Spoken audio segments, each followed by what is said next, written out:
Hello, my dear friend. Come in, find a comfortable place, and let's just be still for a while. The world outside can feel so loud sometimes, can't it? Full of demands, expectations, and often a quiet ache we carry deep inside. But for these next moments, let's set all that down. Just breathe with me, slowly, deeply.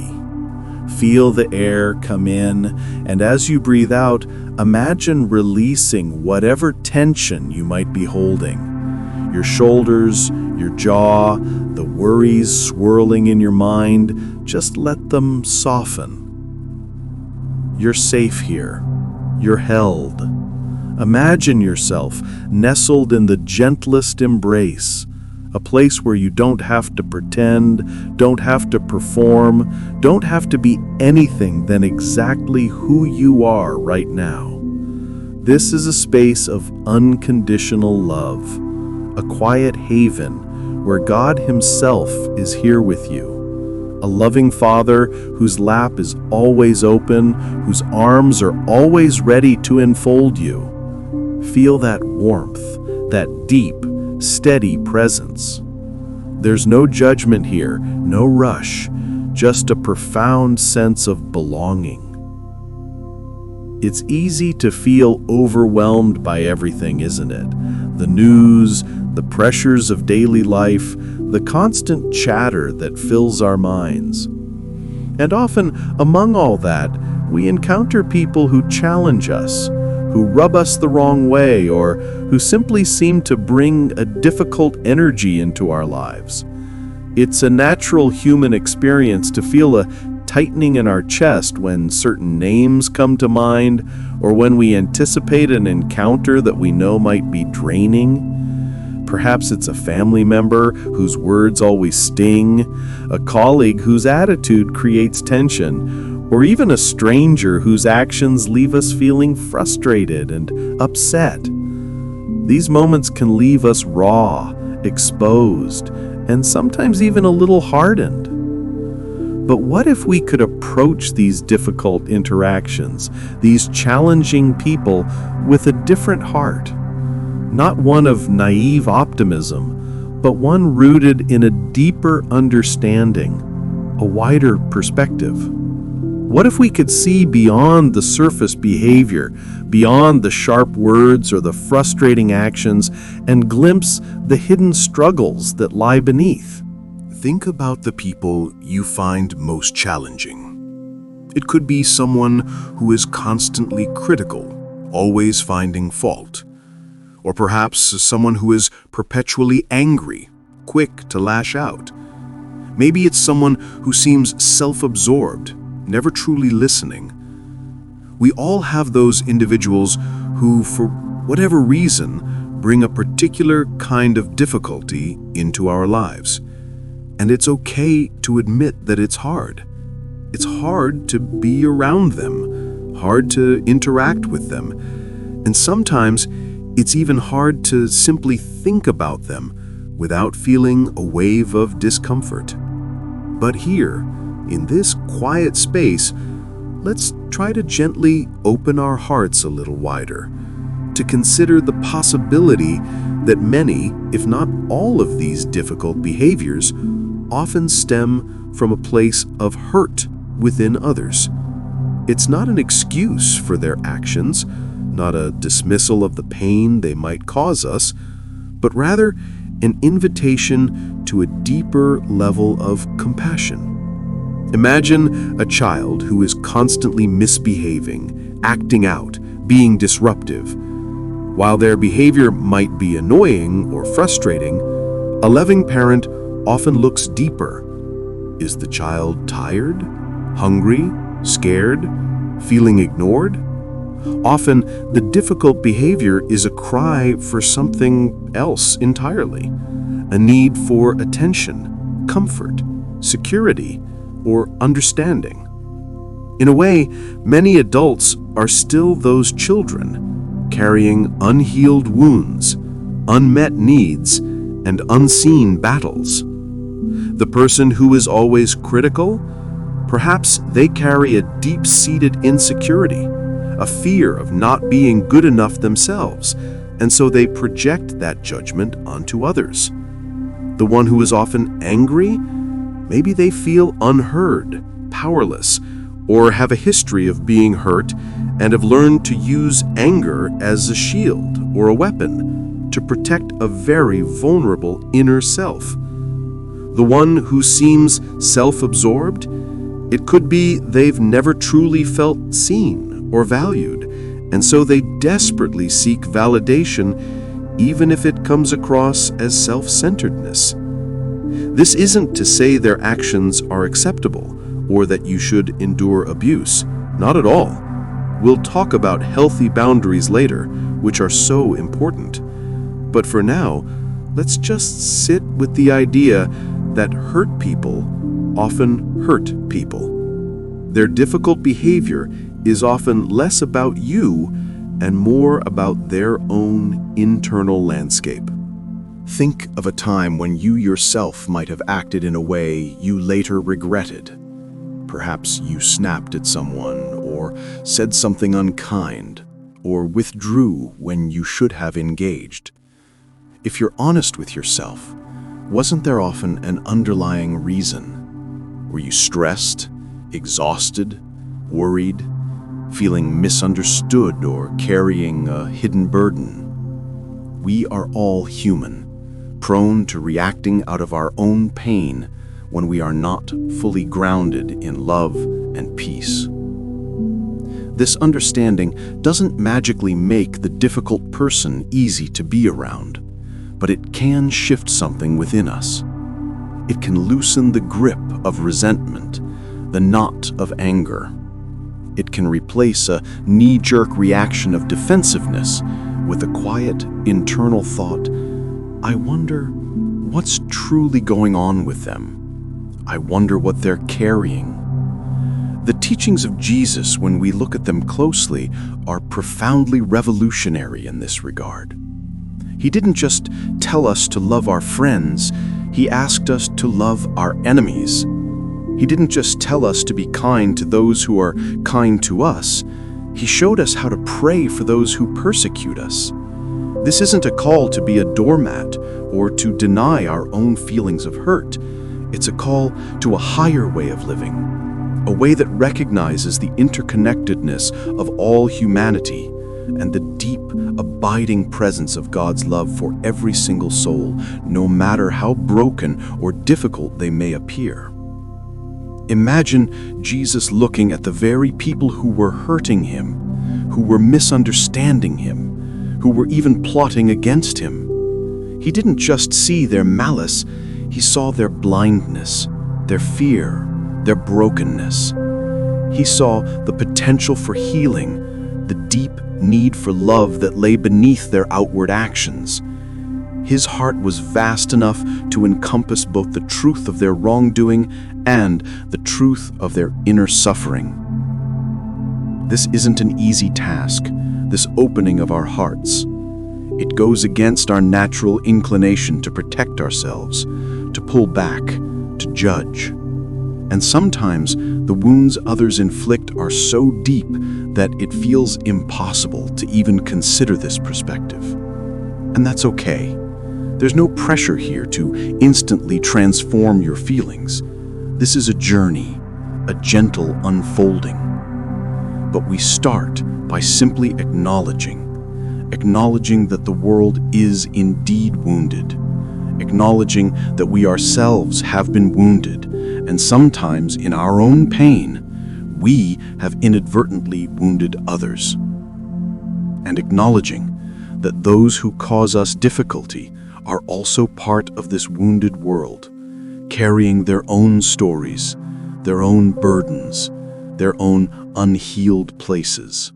As you rest here, imagine God's own heart. How infinitely vast it is, how deeply it understands. He sees every tear, every fear, every hidden wound in every person. He doesn't condone harmful behavior, but he sees the person behind it with perfect love and perfect understanding. He knows their history, their struggles, their moments of desperation, and He loves them still. This doesn't mean you have to like every difficult person or suddenly become their best friend. Love, in this context, is not always about warm feelings or close proximity. Sometimes love means setting a boundary to protect yourself. Sometimes love means praying for them from a distance. Sometimes love means simply not allowing their difficult energy to fully penetrate and poison your own inner peace. The invitation here is to let go of the need to judge, to fix, or to retaliate. It's an invitation to cultivate a spirit of quiet compassion, even when it feels challenging.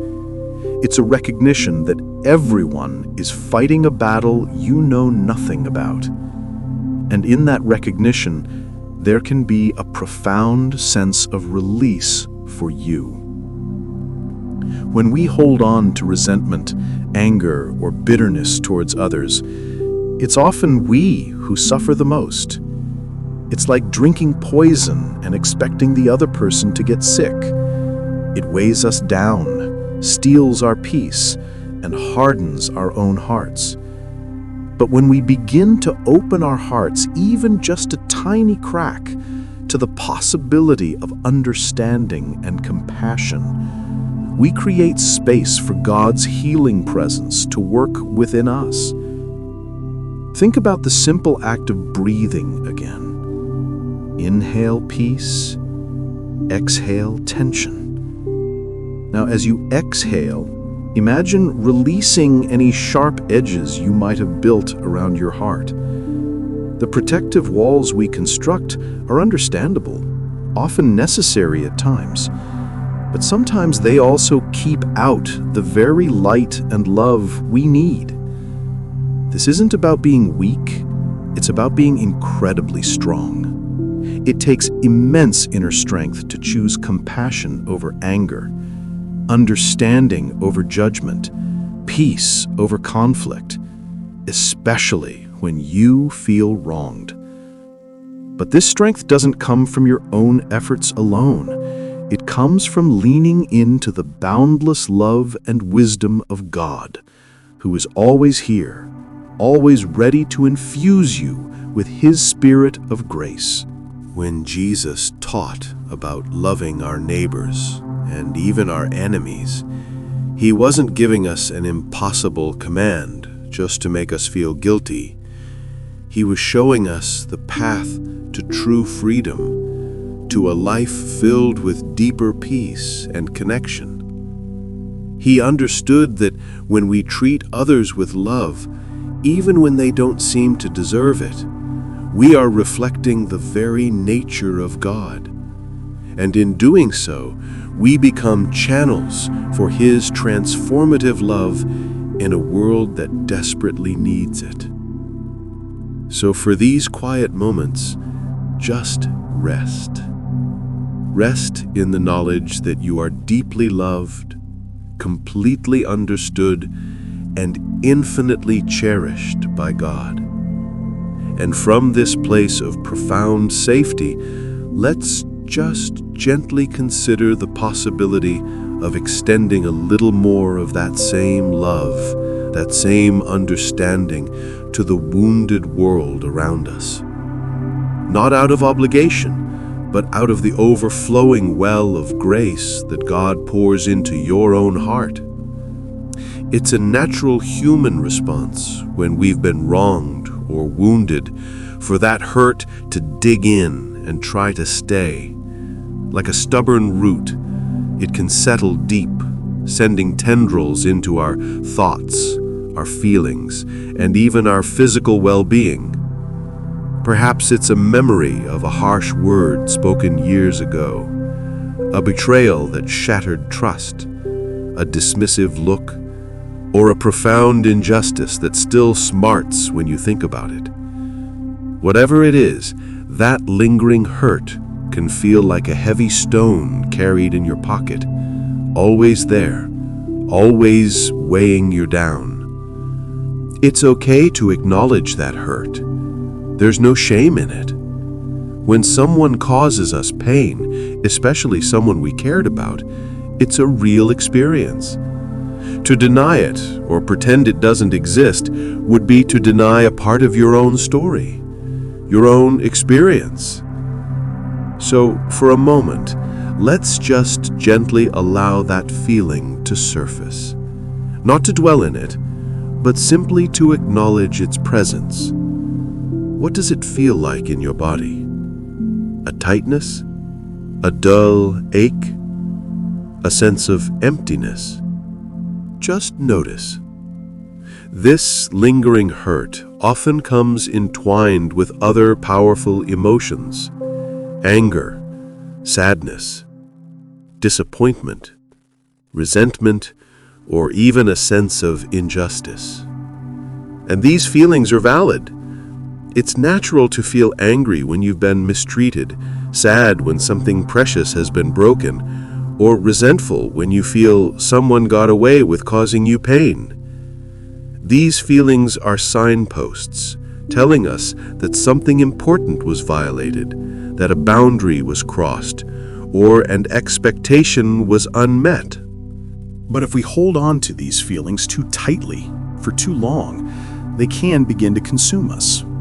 That heavy stone in our pocket starts to feel heavier and heavier, eventually becoming a burden that steals our joy, clouds our perspective, and even keeps us from fully embracing the good things that come our way.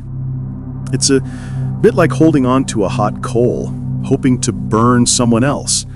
In the end, it's only our own hand that gets scorched. This is where the idea of forgiveness comes in. And I know for many that word can bring up a lot of resistance, a lot of misunderstanding. Sometimes we think forgiveness means saying what happened was okay, or that we have to forget the offense, or that we even have to reconcile with the person who hurt us. But that's often not what true forgiveness is about, especially in the quiet, gentle way Jesus taught. Forgiveness, at its deepest core, is primarily a gift you give to yourself. It's a decision to release yourself from the prison of bitterness, resentment, and anger. It's choosing to untie the knots that bind you to the past and to the person who caused you pain. It's not about condoning the wrong action. It's about choosing to stop allowing that wrong action to continue to define and diminish your present and your future. Think about it like this. When you hold on to resentment, a part of your energy, your focus, your inner peace is constantly tied to the person or situation that caused you pain. It's as if they still have a hook in you, and every time you think of them, they yank on that hook, causing a fresh wave of pain. Forgiveness is the act of consciously, deliberately removing that hook. It's choosing to cut the cord, not to deny the injury, but to reclaim your emotional freedom. This path to forgiveness is rarely a sudden, dramatic event. It's often a process, a series of small, gentle steps, and it almost always begins with a choice, a quiet decision deep in your heart that you no longer want to carry that burden. You no longer want that lingering hurt to have power over you. Let's imagine some real-life scenarios. Perhaps a friend betrayed your trust, sharing a secret you confided in. The hurt is immediate, the feeling of violation raw. Your natural inclination might be to pull away, to harbor anger, to replay the scenario over and over. And for a time, that's a valid response. But as weeks or months pass, if that anger is still burning brightly, if every mention of that friend's name still tightens your stomach, then that hurt is lingering, and it's affecting your peace. Forgiveness in this situation wouldn't mean pretending the betrayal didn't happen, or that you have to be best friends again. It might mean acknowledging the pain, saying silently to yourself, "What they did hurt me deeply. It was wrong." And then it means consciously choosing to say, "I am releasing the grip this event has on my heart. I am choosing not to let their actions continue to define my emotional state." It's a profound act of self-care. Another example. Perhaps a family member has a pattern of being critical, making you feel small or inadequate. This isn't a one-time event, it's a recurring wound. Every time you interact, you brace yourself, anticipating the next jab. The hurt lingers, building up over time. In this case, forgiveness might involve setting boundaries, which we'll discuss later, and internally releasing the expectation that they will ever change. It might be saying, "I accept that this is how they are.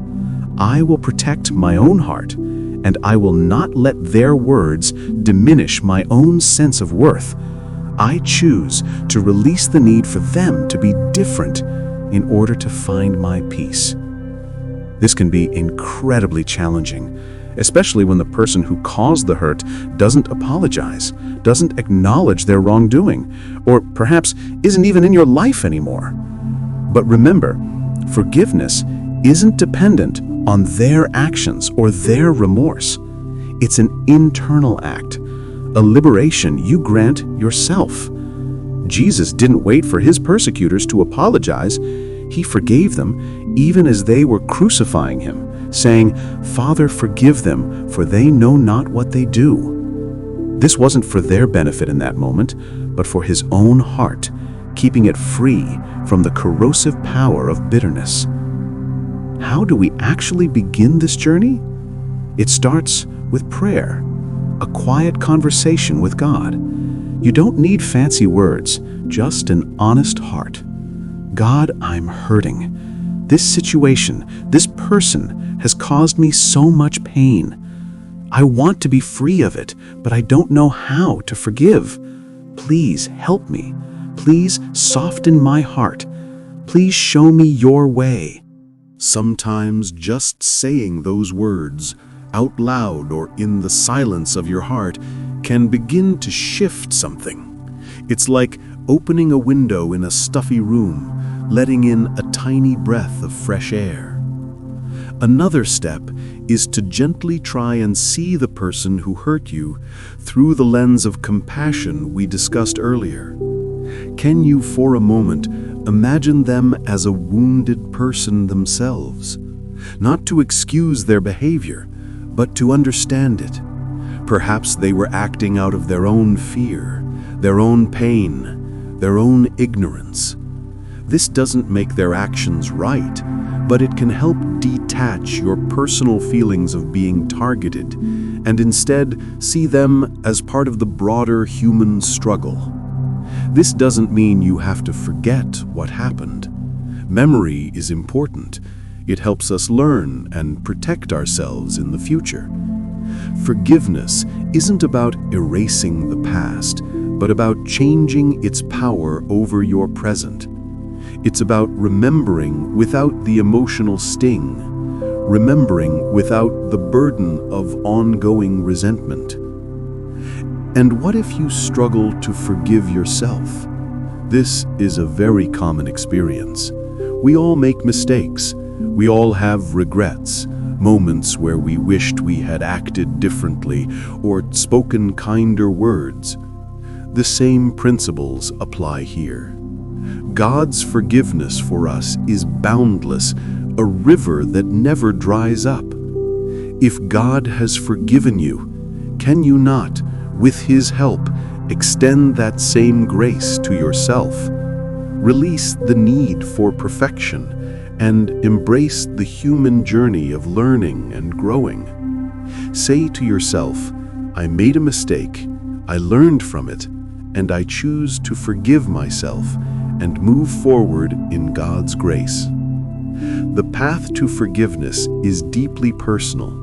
For some, it may involve journaling, writing down all the feelings, the anger, the pain, and then symbolically letting it go. For others, it might be a quiet prayer repeated daily, asking for God's help to release the hurt. For still others, it might be talking it through with a trusted friend or counselor who can offer support. Remember, forgiveness is a process, not a single event.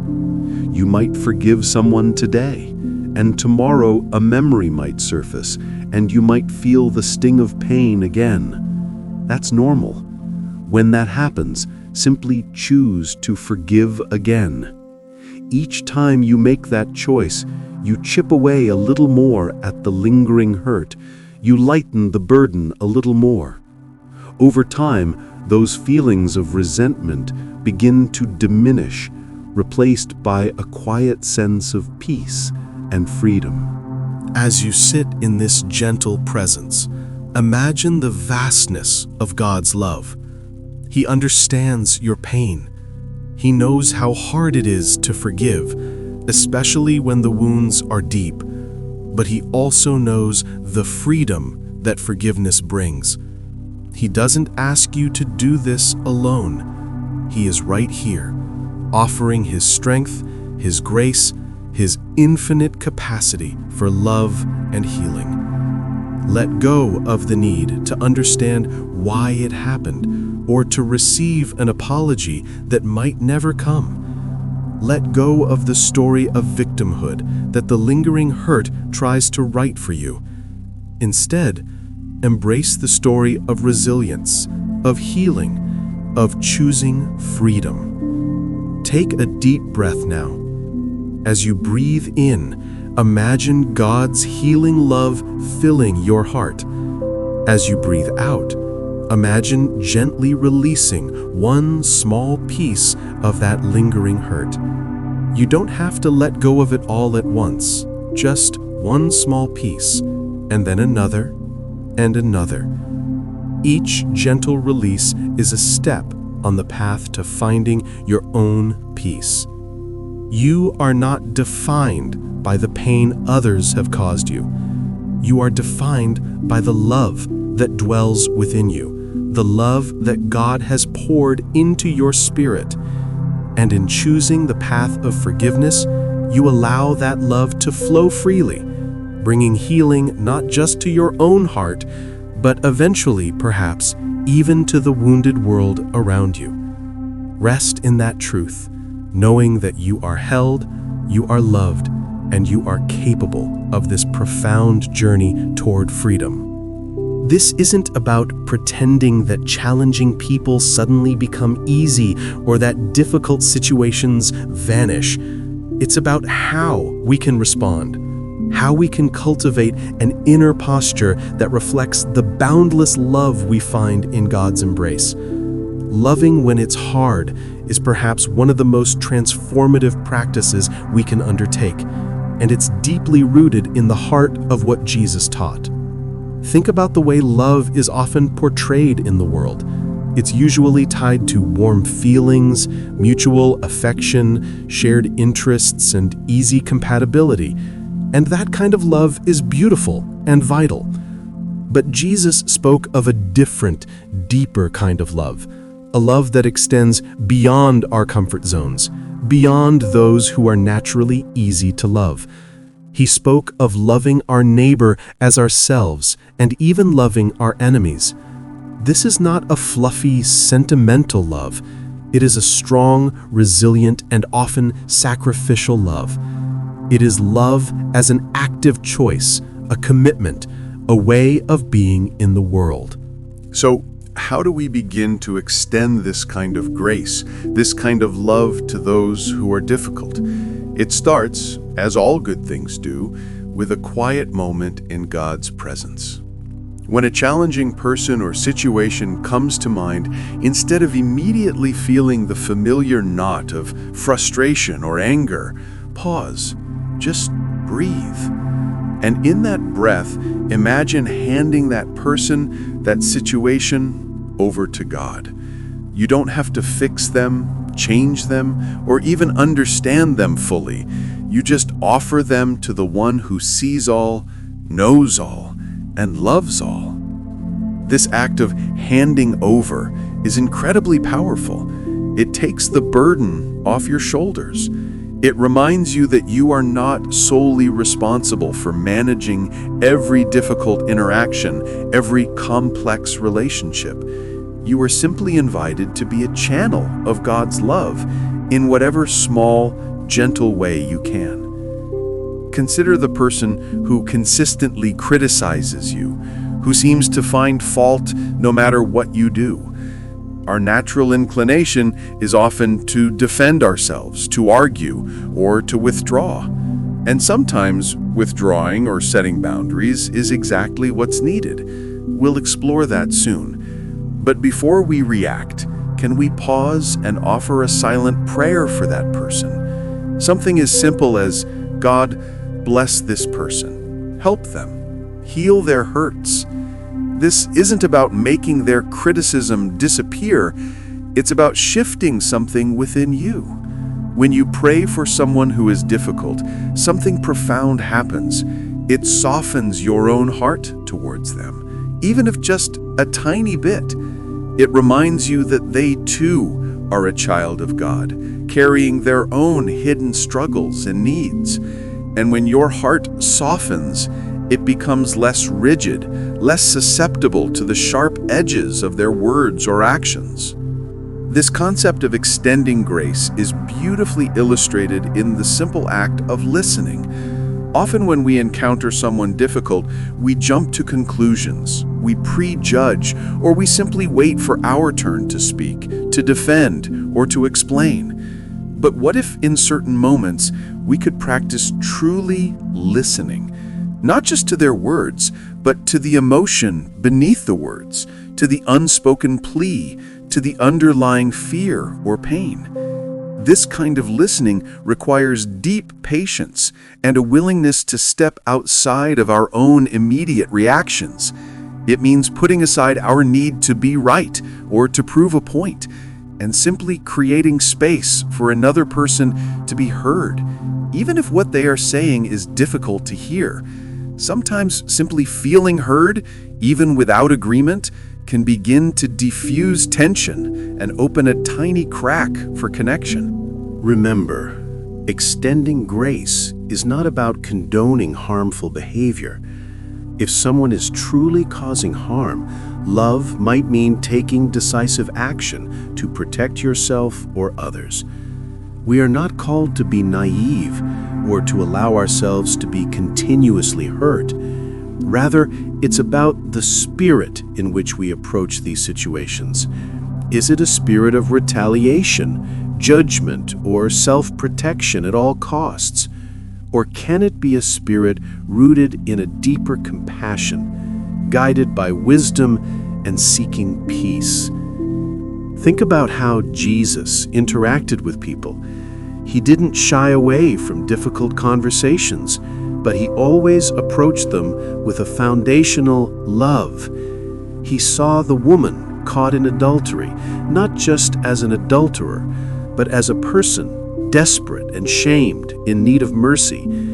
He saw the tax collector Zacchaeus, not just as a despised sinner, but as someone seeking, hungry for connection. He saw the thief on the cross, not just as a criminal, but as a soul reaching out for hope in his final moments. In each instance, Jesus extended grace.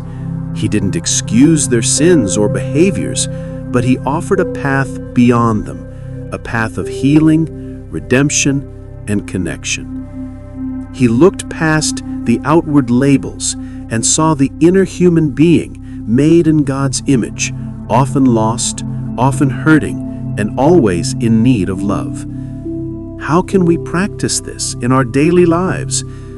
Sometimes extending grace means choosing not to respond to a harsh comment. It means letting a sharp word pass by without grabbing onto it and letting it wound you. It's an inner pause, a deep breath, and a silent turning away from the temptation to engage in conflict. This is not weakness. It is a profound strength that comes from a grounded peace. Sometimes It means offering a simple act of kindness to someone who has been difficult, not because they've earned it, but because it's a reflection of God's overflowing love within you. Perhaps a kind word, a gentle gesture, a moment of shared humanity. This isn't about winning them over or expecting anything in return. It's about letting your own light shine, even in dim or challenging corners. Consider the times when you yourself have been difficult. Perhaps you were stressed or fearful or feeling misunderstood. In those moments, what did you truly need? Often, it wasn't more judgment or criticism. It was understanding, patience, a gentle hand, or just a moment of grace. The very things we sometimes need are often the things we can offer to others, even when they are challenging. This practice of extending grace is also a profound way to protect your own inner peace. When you choose to respond with grace instead of anger or resentment, you prevent the difficult person's energy from fully invading your own inner sanctuary. You create a shield of peace around yourself, allowing their negativity to bounce off rather than seep in. It's a way of saying, your actions may cause ripples, but they will not disturb the deep calm within my own spirit. It takes courage to love when it's hard. It takes a conscious decision to choose a higher path, a path less traveled by our immediate human reactions. But this courage doesn't have to be a loud, dramatic thing. It can be a quiet, steady resolve, fueled by the gentle strength that God pours into your heart when you ask for it. In your quiet time, imagine holding a difficult person gently in your mind, not with judgment, but with an open heart. What would it look like to offer them a quiet blessing? What would it feel like to release your own need for them to be different and simply offer them to God's loving care? This process is not about changing them. It's about cultivating a heart that is more expansive, more compassionate, more like the heart of God. And as your heart expands, you'll find that you have more room for peace, more room for joy, and more room for the profound love that connects us all. Let's remember that everyone is on their own journey. Everyone is learning, struggling, growing in their own way and in their own time. And just as God extends incredible grace and patience to us in our own imperfections, we are invited to extend a measure of that same grace to others. This doesn't mean you have to endure situations that are harmful to your well-being. It simply means that your internal approach, your inner landscape, can remain one of peace and love rather than anger and bitterness. You can extend grace even as you wisely create distance or establish necessary boundaries. When we don't have clear boundaries, what happens? We might find ourselves constantly overwhelmed, feeling taken advantage of or resentful. We might say yes when we desperately want to say no. We might allow others' negativity to drain us dry or their inappropriate comments to chip away at our self-worth. We might even find ourselves sacrificing our own needs so consistently that we become depleted, irritable, and eventually have very little left to give anyone, let alone the difficult people in our lives. This isn't love, it's depletion. And a depleted person has a very hard time extending genuine grace or forgiveness. Boundaries, therefore, are not an act against love, but an act for sustainable love. The quiet strength in setting boundaries comes from a deep understanding that you are valuable, that your inner peace is precious, and that God Himself desires you to live in wholeness and joy. This isn't about arrogance or selfishness. It's about acknowledging your worth as a beloved child of God. How does this look in real life? Let's imagine some scenarios. Perhaps you have a friend who constantly calls you to vent, often for an hour or more about their problems without ever asking about your day or offering any reciprocal support. You leave these calls feeling utterly drained. A loving boundary here isn't to cut them off entirely, but perhaps to say gently, "I care about you and I want to support you. I have about 15 minutes right now to talk." Or, "I can't talk right now, but I could call you back on Tuesday evening for a bit." This sets an expectation, a limit that protects your time and energy while still showing care. Or maybe you have a family member whose conversations always drift into gossip or negativity, leaving you feeling uncomfortable and uninspired. A boundary here might be to gently steer the conversation. "Oh, that's an interesting topic, but I've been really enjoying talking about a positive subject lately." Or if they persist, you might simply say, "I'm going to step away for a moment," and create physical space. It doesn't require a lecture. Sometimes a quiet, consistent action speaks volumes. Another common challenge is the person who is chronically late or who cancels plans at the last minute, showing a lack of respect for your time. A boundary could be, "I'm heading out at 7 p.m. sharp. If you're not ready by then, I'll meet you there."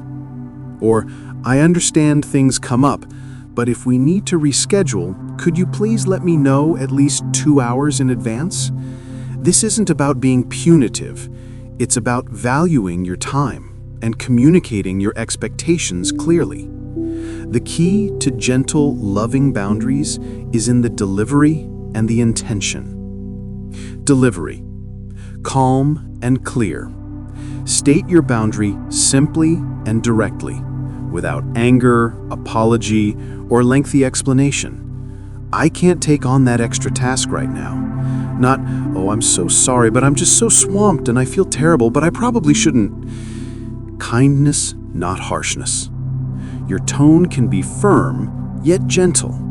It's about being respectful, both to yourself and to the other person, even when they might not be respectful of you. I statements. Focus on your needs and feelings. "I feel overwhelmed when I take on too much," instead of "You always ask too much of me." Consistency. A boundary only has strength if it's consistently maintained. If you set a boundary once and then let it slide, it sends a mixed message. Intention. Protection, not punishment. The goal is to protect your well-being, not to punish or control another person. Jesus himself modeled powerful boundaries. He knew when to withdraw from the crowds to pray. He knew when to challenge the religious leaders and when to walk away from those who were unwilling to hear his truth. He allowed people to follow him by choice, but he also allowed them to leave if they were not truly committed. He didn't chase after those who rejected him, nor did he allow himself to be controlled by the expectations of others. His strength was quiet, deeply rooted in his identity and his connection to his Father. He knew who he was, and he knew his mission, and those truths served as his boundaries. Think about the passage where Jesus calmly asked, "Who touched me?" when the woman with the issue of blood touched his cloak. He wasn't upset, but he was aware of the outflow of his power. Even his divine energy had a boundary, a discernment. He engaged her, healing her, but also acknowledging the touch. Setting boundaries is a spiritual practice because it honors the unique, precious person God created you to be. It says, "I value myself enough to protect my inner sanctuary. I value my well-being because it allows me to better serve and love others. What if someone reacts negatively to your boundaries? This is a common fear. They might become angry or try to guilt trip you, or even escalate their behavior. This is where your quiet strength truly comes into play. Their reaction is their reaction, not your responsibility. You are responsible for your boundary, for communicating it respectfully, and for maintaining it with grace. If someone respects you, they will eventually respect your boundaries, even if it takes time. If they consistently disrespect your boundaries, it might be a sign that a deeper conversation, or even a different kind of boundary, is needed. Sometimes, the most loving thing you can do for someone is to hold a firm boundary.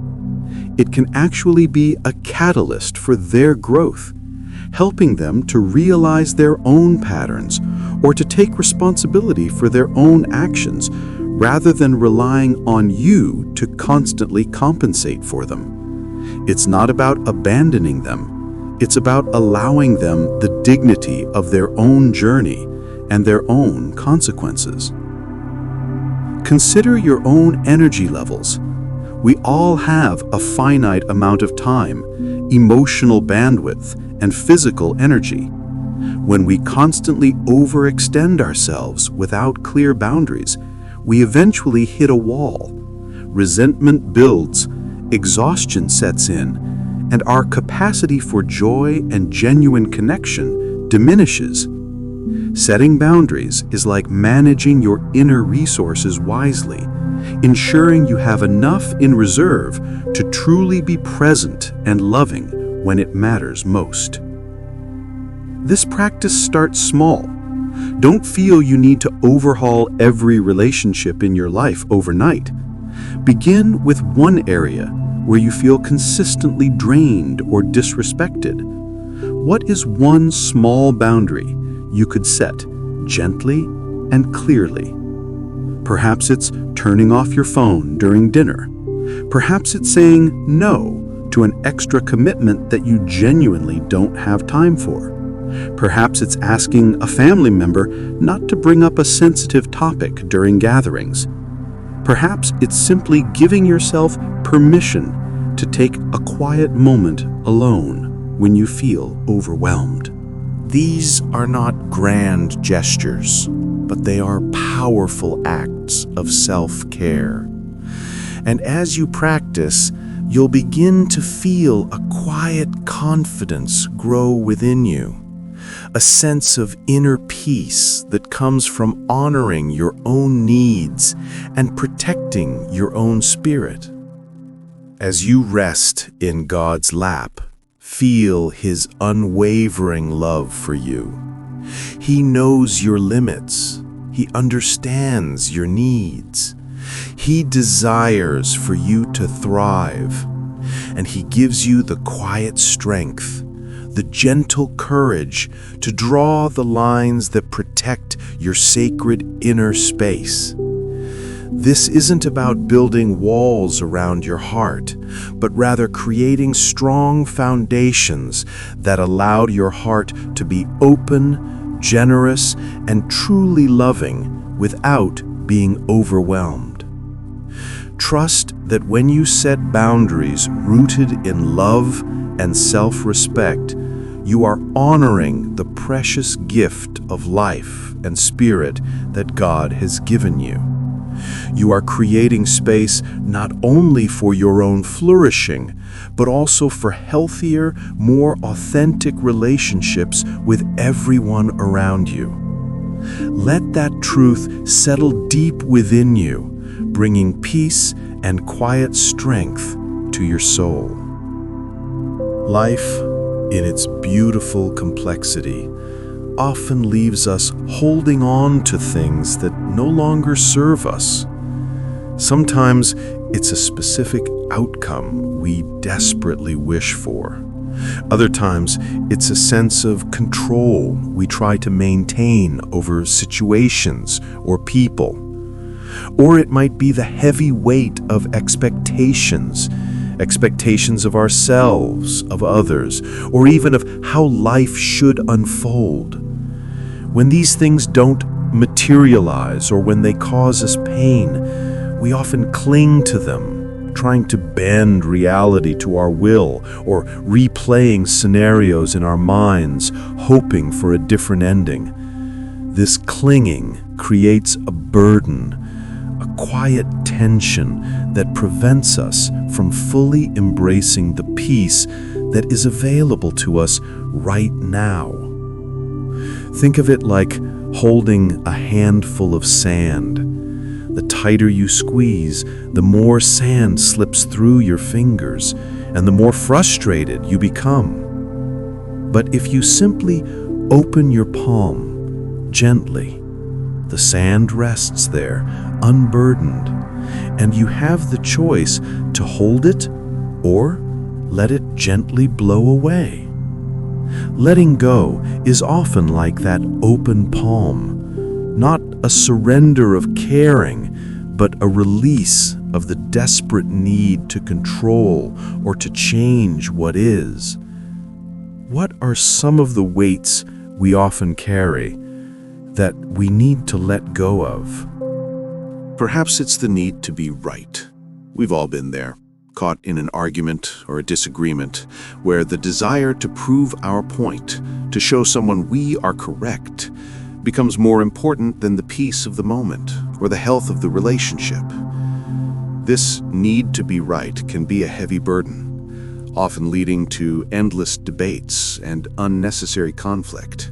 Letting go of this simply means recognizing that you don't always have to have the last word. You can quietly hold your truth without needing everyone else to validate it.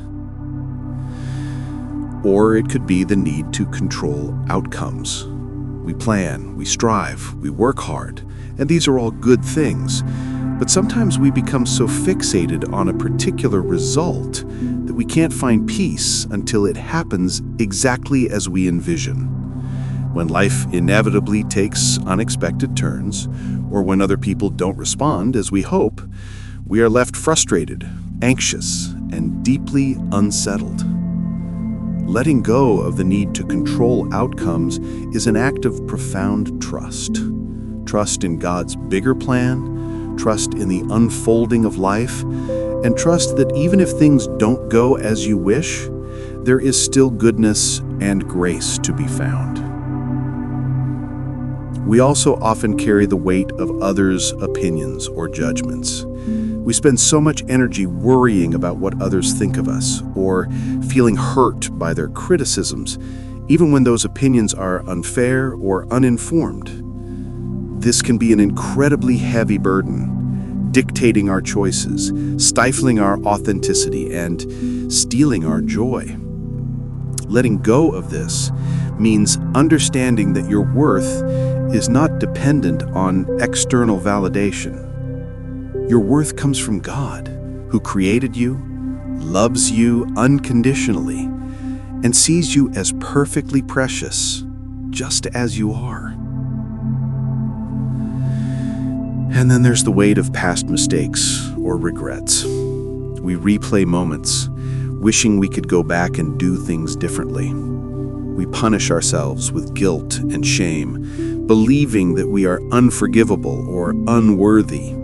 This is a cruel burden that keeps us bound to a past that cannot be changed. Letting go of this means embracing God's boundless forgiveness, accepting His grace for yourself, and choosing to learn from the past without letting it define your present or future.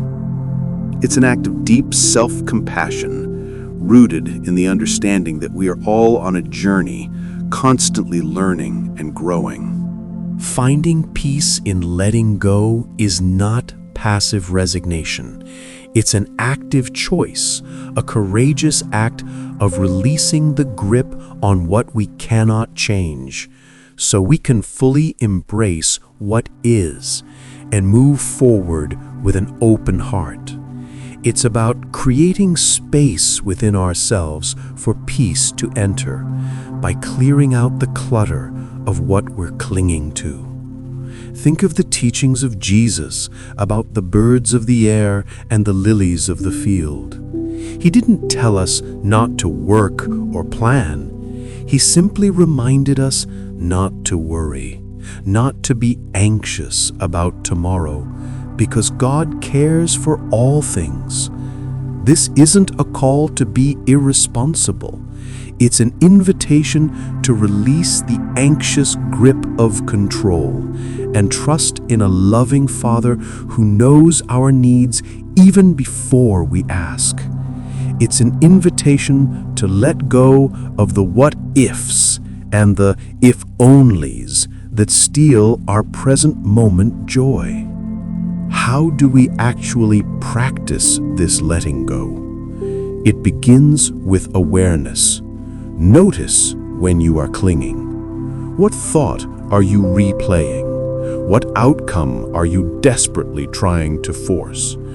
What criticism are you internalizing? Just notice, without judgment. Next, acknowledge the feeling. It's okay to feel the frustration, the fear, the sadness that comes with clinging. Don't push it away, just acknowledge it. Then make a conscious choice to release. This is often done through a quiet prayer. God, I am holding on to this specific worry or expectation or past event. It feels heavy, and I want to release it to you. I trust you with it. Please help me to let go and find your peace. Imagine physically releasing it. You can visualize it as a leaf floating down a stream, a cloud drifting across the sky, or a balloon gently ascending into the heavens. Each time you notice yourself clinging again, gently guide your thoughts back to this act of release. It's not a one-time event. It's a practice, a gentle redirection of your energy and focus. This practice is especially vital when dealing with difficult people. We often cling to the expectation that they should be different, or that they should understand us, or that they should apologize. When they don't meet these expectations, we are left feeling hurt and frustrated. Letting go, in this context, means releasing the need for them to change in order for you to find your peace.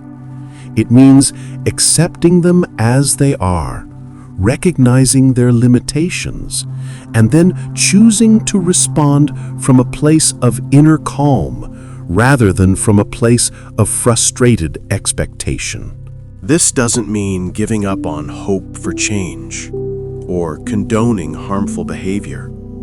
As we discussed, boundaries are crucial.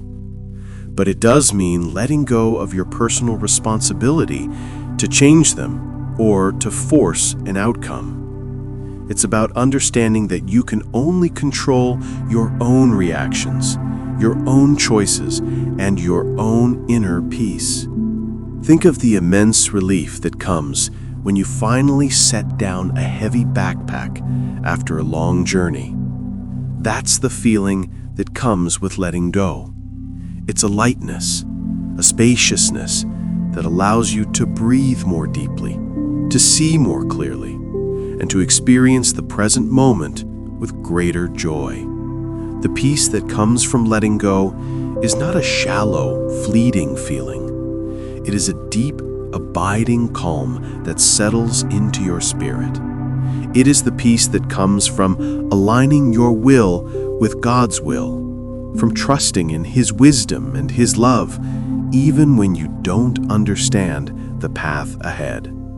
This peace allows you to navigate the complexities of life and the challenges of relationships with a quiet resilience. When you are not burdened by clinging, you have more energy, more compassion, and more clarity to respond to life's demands with wisdom and grace.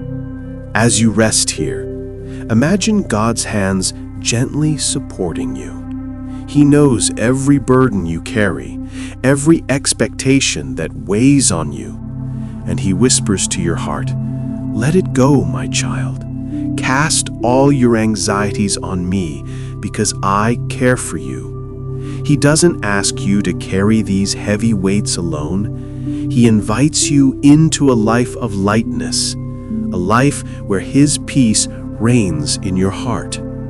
Allow yourself to feel that invitation now. What is one thing, just one small thing, that you can gently release right now? A worry? A regret? An expectation? Just let it go. And as you do, feel the quiet strength of peace settling into your heart, filling you with renewed hope and a profound sense of freedom. You are held, you are loved, and you are free to find your peace in the gentle art of letting go. Having walked through these reflections, you've nurtured your own spirit, healed some of your own wounds, and strengthened your inner self. This isn't about becoming perfect or suddenly having all the answers. It's about becoming more fully rooted in God's love, allowing His peace to permeate your being. And from this place of peace, we are better equipped to be a gentle, loving presence in a world that so desperately needs it, especially towards those who are difficult. Resting in His love means understanding that you don't have to generate compassion or wisdom all on your own. It flows through you from the boundless source of God's own heart. When you're truly resting in His love, you become a clearer channel for His grace to reach others. It's not your strength alone, but His strength working in and through you. Think about what it truly means to carry others with compassion. It means holding them in your heart, not with judgment, but with an understanding of their humanity, their struggles, their imperfections. It's remembering that everyone, no matter how they act, is longing for love, for acceptance, for peace, even if they don't know how to express it or how to receive it. It's seeing them through God's eyes, who looks beyond the surface and sees the soul within. This compassion doesn't mean taking on their burdens as your own or allowing yourself to be harmed. That's where wisdom comes in. Carrying others with compassion and wisdom is a delicate balance, much like holding a fragile bird, firm enough to keep it safe, but gentle enough not to crush it. Compassion invites us to empathize, to try and understand their perspective, even if you don't agree with it. I wonder what they're truly going through. Pray for them, a silent, heartfelt prayer for their well-being, their healing, their peace. This is a powerful act of love that transforms your own heart towards them. Offer gentle understanding, a kind word, a patient ear, a moment of presence when appropriate and safe. Wisdom guides us to protect our own peace, remembering the importance of boundaries we discussed. Compassion without wisdom can lead to depletion and resentment. Discern healthy limits, knowing when to engage and when to step back, when to offer help and when to allow others to find their own way. Trust God with the outcome. You are not responsible for fixing others or for changing their hearts. That is God's work. Your role is to be a vessel of His love. Imagine Jesus again. He was the embodiment of both compassion and wisdom. He embraced the outcast and the sinner with unparalleled love, but He also spoke truth to power, challenged hypocrisy, and knew when to retreat from the crowds to protect His energy and purpose. He was never a doormat, but always deeply loving. His example shows us that true love is strong, discerning, and deeply rooted in truth. When you are resting in His love, carrying others becomes less of a heavy task and more of a natural overflow. You don't have to force it. When your own well is full, it's easier to share a cup of water with someone else. When your own heart is at peace, it's easier to extend that peace to others, even those who seem to disturb it. This peaceful resting allows you to approach difficult situations with a quiet confidence. You've already done the internal work. You've acknowledged the hurt, released the resentment, set your boundaries, and let go of the need to control. So when the next challenge arises, you can meet it from a place of grounded strength rather than an emotional reaction. Perhaps it's a situation where you need to have a difficult conversation. Resting in His love means you can approach it not with fear or anger, but with a desire for clarity, respect, and ultimately, peace. You can speak your truth gently, uphold your boundaries firmly, and then release the outcome to God. Perhaps it's simply encountering a difficult person in your daily life. Resting in His love allows you to meet them with a quiet blessing in your heart, a silent prayer, and a conscious decision not to let their energy disturb your inner peace. You can offer a smile, a kind nod, or simply maintain a respectful distance, knowing that you are held in a love far greater than any challenge. This is a continuous journey, my friend. There will be days when it feels easier and days when it feels harder. But each time you choose to return to this place of rest in God's love, each time you consciously choose compassion and wisdom, you strengthen your spirit and deepen your capacity for peace. As we bring these reflections to a close, let everything settle within you. Feel the deep, quiet comfort of God's presence. His love is an endling wellspring, always available, always refreshing.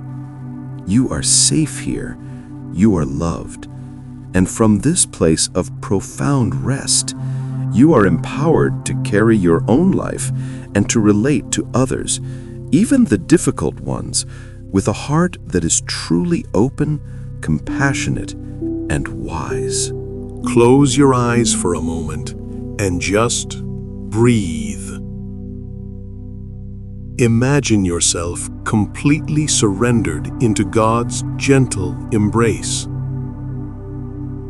Feel His warmth, His acceptance, His unwavering love. There is nothing you need to do, nothing you need to fix, nothing you need to prove. Just rest. Rest in His love. And know that in this resting, you are made whole, you are renewed, and you are filled with all the compassion and wisdom you need for your journey. May His peace settle deeply into your soul, carrying you into a restful sleep or into the quiet moments ahead. Amen.